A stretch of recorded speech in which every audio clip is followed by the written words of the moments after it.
Education count চ্যানেলে সকলকে জানাই স্বাগত। আশা করি সকলে ভালো আছো। আমি তোমাদের সঙ্গে সৌরভ। আজকে আমরা ফিজিক্সের চ্যাপ্টার গুরুত্বপূর্ণ চ্যাপ্টার, যে পরীক্ষা এখান থেকে একটি বা দুটি কোশ্চেন আসে, সেটা হচ্ছে প্রেসার বা চাপ নিয়ে কি করব আমরা আজকে ডিটেলসে আলোচনা করব। চাপ পড়তে গেলে প্রথমে বুঝতে হবে চাপ কি। চাপ হলো কি একক ক্ষেত্রফলের উপর প্রযুক্ত বলকেই বলা হয় কি চাপ। মনে করো একটা পৃষ্ঠ আছে, সেখানে বল প্রয়োগ করা, এই পৃষ্ঠের ক্ষেত্রফল তো আমরা ধরলাম 50 একক স্কোয়ার, এই পৃষ্ঠটার ক্ষেত্রফল। এখান থেকে বাইরে থেকে মনে করো 5 নিউটন বল প্রয়োগ করা হলো, 5 একক বল প্রয়োগ করা হলো, 5 একক না করে 500 একক ধরি। তাহলে চাপ আমাদের কত হবে? একক ক্ষেত্রফলের উপর প্রযুক্ত বলকে বলে চাপ। তাহলে 50 একক ক্ষেত্রফলের উপর কত বল প্রয়োগ করা হলো? 500 একক। তাহলে একক ক্ষেত্রফলের উপর যে বলটা প্রয়োগ করা হয় তাকেই আমরা বলি কি চাপ। 5 10 50, যে 10 হলো সেটাই হলো কি চাপ। তাহলে চাপের রাশিমালা কি? তাহলে উপরে আমরা কি দিলাম? ফোর্স, 50 একক বল প্রয়োগ করা হলো, আর নিচে কি দিলাম? ক্ষেত্রফল। তাহলে এখান থেকে আমরা বলতে পারি চাপের রাশিমালা কি হবে? চাপের রাশিমালা হবে বল বাই ক্ষেত্রফল। পরীক্ষায় এটা ইম্পর্টেন্ট। চাপের রাশিমালা কি? চাপের রাশিমালা হলো বল বাই। এখান থেকেই আমরা কি করব? ইউনিট নির্ণয় করতে পারবো, মাত্রা কি নির্ণয় করতে পারবো। তাহলে চাপের এসআই একক কি? এফ মানে ফোর্স, ফোর্সের এসআই একক কি? নিউটন। আর এ মানে ক্ষেত্রফল, তাহলে newton per metre square. CGS একক কি হবে? একই রকমের নিউটনের জায়গায় কি বসবো আমরা? ডাইন বসাবো, ডাইন পার সেন্টিমিটার স্কোয়ার। এটা হলো চাপের সিজিএস একক। তাহলে চাপের মাত্রা কি? মাত্রা বের করার জন্য সহজ উপায়, এখানে মান বসিয়ে দাও। এফ, এফ মানে কি? বল, বলের মাত্রা কি? বল মানে কি? এম ইন্টু এ, ভর ইন্টু ত্বরণ। তাহলে ভরের জায়গায় বসবে এম, আর ত্বরণের মাত্রা কি? LT two the power -2। নিচে হবে এরিয়া, এরিয়া মানে কি? বাহু স্কোয়ার বা দৈর্ঘ্য স্কোয়ার বা দৈর্ঘ্য ইন্টু প্রস্থ, সেটা কি বসবে? এল স্কোয়ার। তাহলে আলটিমেটলি যদি আমরা ক্যালকুলেশন করি তাহলে কি আসবে? M L to the power -1 T to the power -2। তাহলে M L to the power -1 আর টি টু দি পাওয়ার -2 হলো কি চাপের মাত্রা। আর চাপের একক কি? এসআই পদ্ধতিতে চাপের একক হলো newton per metre square, CGS পদ্ধতিতে কি হবে?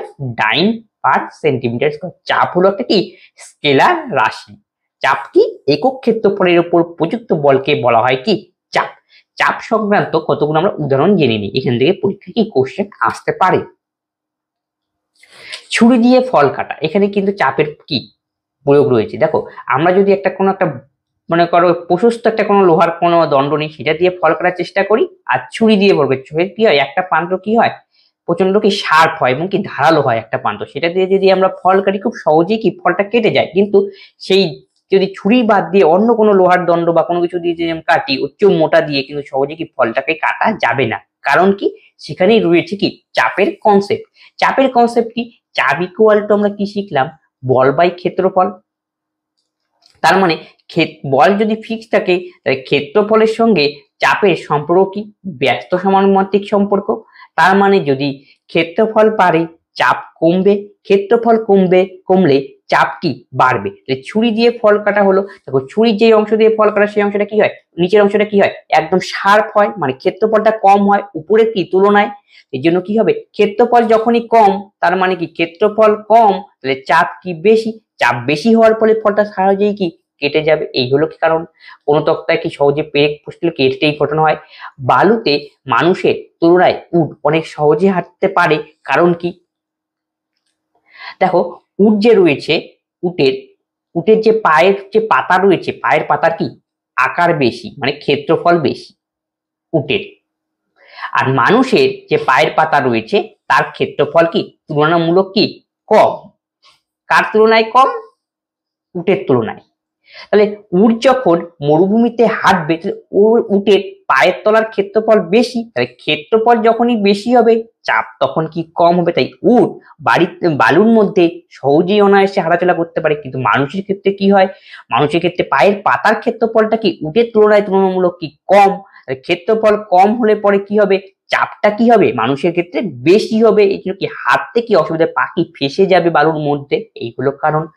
বড় বড় মালবাহী ট্রাকে বেশি চাকা লাগানো হয়, কারণ কি? বেশি চাকা যখন আমরা লাগানো হবে বড় বড় মালবাহী ট্রাকে, বেশি চাকা লাগানোর ফলে কি হবে? বড় বড় চাকা লাগানো হয় এবং বেশি চাকা লাগানো হয়, ক্ষেত্রফলটাকে কি বাড়ানো হয়। আর ক্ষেত্রফল যখনই বাড়বে তখনই প্রেসার কমবে, এর ফলে কি অনায়াসে কি হবে, ট্রাকটা কি চলতে পারবে এত বিশাল কি মাল কি নিয়ে। ট্রাক্টরের চাকা যদি আমরা লক্ষ্য করি তাহলেই দেখবো ট্রাক্টরের চাকাগুলো দেখো, পিছনের চাকাগুলো কি রয়েছে দেখো, বড় কি ক্ষেত্রফল কি বাড়ছে, বড় বড় কি চাকা রয়েছে, কারণ কি ওই একই পিছনের চাকার কি ক্ষেত্রফল গুলো কি বেশি রয়েছে।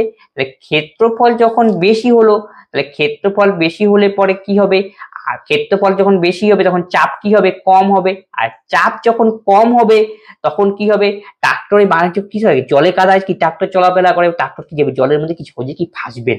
এই হলো কারণ, এই জন্য ট্রাক্টরের চাকাগুলো কি বড় বড় করা হয়, বড় বড় করলে পরে ট্রাক্টরের চাকার কি হবে, ক্ষেত্রফলটা বৃদ্ধি পাবে, এবং ক্ষেত্রফল বৃদ্ধি পেলে কি হবে, প্রেসার কি হবে, কম হবে, এবং কি সহজেই কাদার মাইসের মধ্যে কি ট্রাক্টর সহজেই কি এগিয়ে যেতে পারবে। বড় বড় মালবাহী ট্রাকের চাকাও ঠিক একই কারণ, কি ক্ষেত্রফল বাড়ানো হয়, ক্ষেত্রফল বাড়লে পরে কি হবে, চাপ কি হবে, কমবে, এবং কি সহজেই কি বড় বড় এগিয়ে যাবে। বালুতেও তো বলা হলো।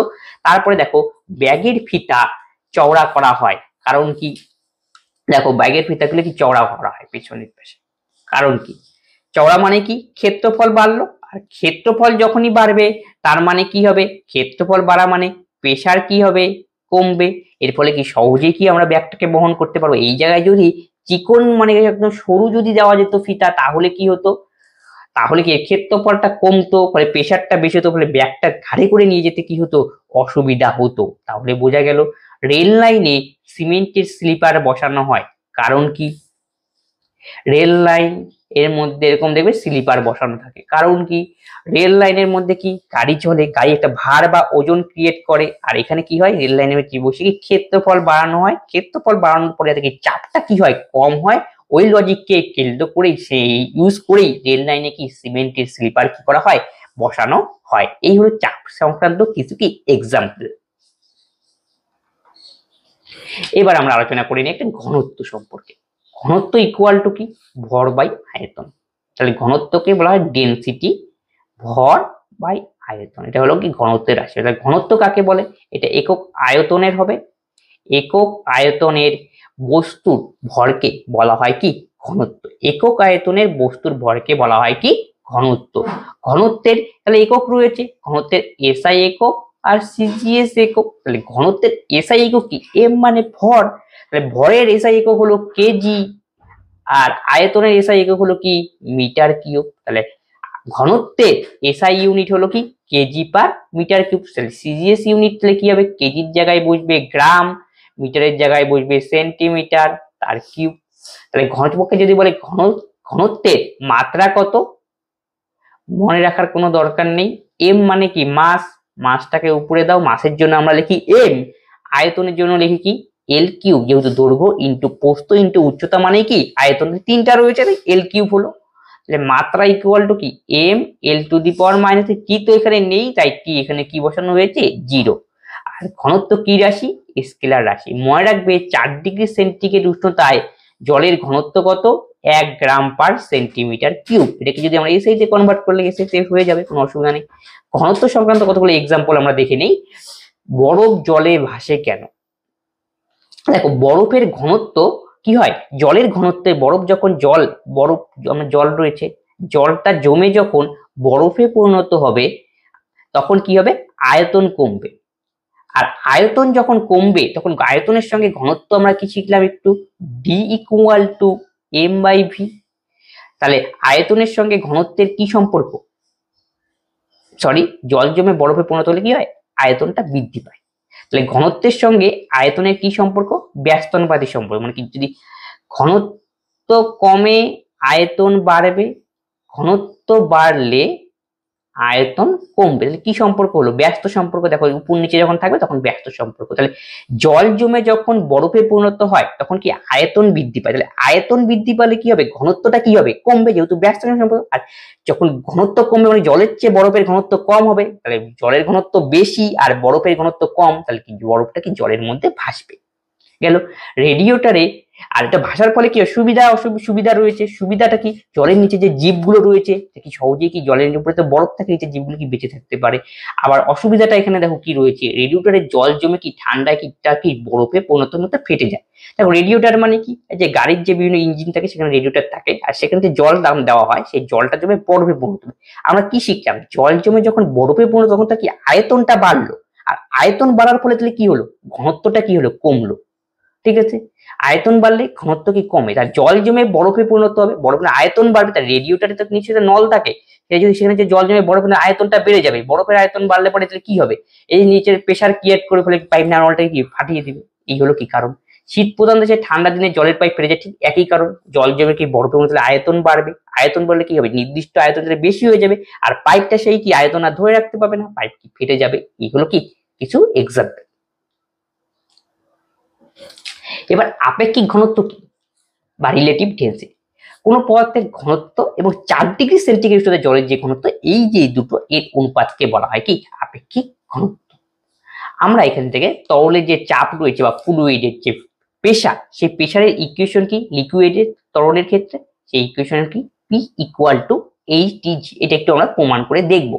তাহলে P = HdG, H মানে কি হাইট, ডি মানে ডেনসিটি ঘনত্ব, জি মানে তো অভিকর্ষজ ত্বরণ gravity, acceleration due to gravity, এই জি লিখে দিই। ঠিক আছে, তাহলে আমরা প্রত্যেকটা পরিচয় জানলাম। পি মানে প্রেসার, এইচ মানে হাইট, ডি মানে কি ডেনসিটি মানে ঘনত্ব, আর জি মানে কি অভিকর্ষজ ত্বরণের মান। তাহলে পি = HdG, এটা হলো চাপের রাশিমালা ত্বরণের ক্ষেত্রে প্রযোজ্য হয়। সেই যে চাপের রাশিমালাটা ফ্লুইডের ক্ষেত্রে প্রযোজ্য হয়, সেই চাপের রাশিমালাটা কিভাবে তৈরি হলো তারপর আমরা আলোচনা করব। মনে করো এটা একটা পাত্র রয়েছে, পাত্রের মধ্যে এতটা পরিমাণ জল রয়েছে, তাহলে এখান থেকে এতটুকুর হাইট আমি এইচ ধরলাম। তাহলে পাত্রের ভিতর যখন জল থাকবে নিশ্চয়ই একটা কি ওজন ক্রিয়েট হবে, কারণ কি পৃথিবী সমস্ত বস্তুকে নিজের কেন্দ্রের দিয়ে কি আকর্ষণ করে, সেই আকর্ষণ বলটাকে আমরা কি বলি, ওজন বলি। তাহলে কি জল রয়েছে, জলটা কি করে, নিশ্চয়ই যে অভিকর্ষ ত্বরণ তো কি করছে নিচের দিকে, একটা জলের একটা নিশ্চিত ওজন থাকবে, তাহলে ওই জলের ওজনটা কি হবে, জলের নির্দিষ্ট একটা ভরও রয়েছে, তাহলে ভর ইন্টু অভিকর্ষ ত্বরণের মান, তাহলে W = M × G আমরা লিখতে পারি, যে আমরা পূর্বের যে চ্যাপ্টার শিখিয়েছি ভর অভিকর্ষ ত্বরণ, সেখানে কি এটা বোঝানো হয়েছিল, W = কি M × কি G, বোঝা গেল যে জলটা রয়েছে তার ওজনটা কত M × কি, জলের মধ্যে একটা ভর রয়েছে এবং এটা অভিকর্ষ ত্বরণ কাজ করছে নিশ্চয়ই এখানে রয়েছে, তার জন্য কি ওজন কত হলো W = M × G।